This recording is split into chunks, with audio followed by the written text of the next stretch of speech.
Julie so on not clear up on places in that hand. My Jack Henry, you know, but you for his here, her role, and lesson 1 verse 10. Hey, verse that young lady can mean to go born, but pay and a group of listening. I want that something to make. Listening 43. Listen and point. Teacher. Student. Firefighter. Pilot. Pilot. Firefighter. Student. Teacher. Listen and repeat. Teacher.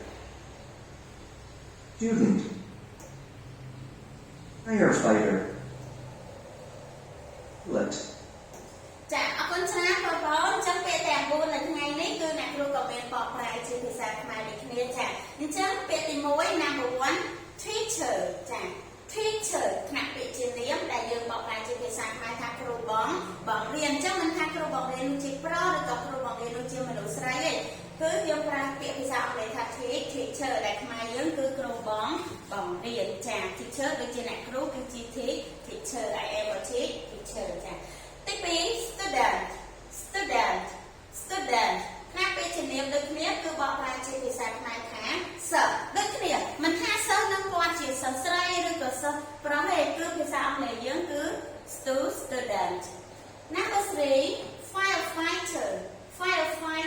ណាពាក្យជានាមដែលយើងបកប្រែជាភាសាខ្មែរថាអ្នកពន្លត់អគ្គិភ័យចុះបងប្អូនមកដល់ទីស្គាល់ហើយអ្នកពន្លត់អគ្គិភ័យពេលដែលមានភ្លើងឆេះនៅកន្លែងណាគឺតែងតែ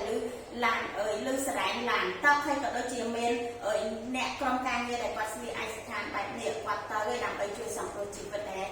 ជួបបញ្ហាគ្រូបញ្ហាតកតូនជាមួយនឹងភ្លើងឆេះចាអញ្ចឹងនេះគឺ firefighter ដែលយើងបកប្រែជាភាសាខ្មែរថាអ្នកពន្លត់អគ្គិភ័យចា number 4 pilot ណាពាក្យជានាមអ្នកបើកយន្ត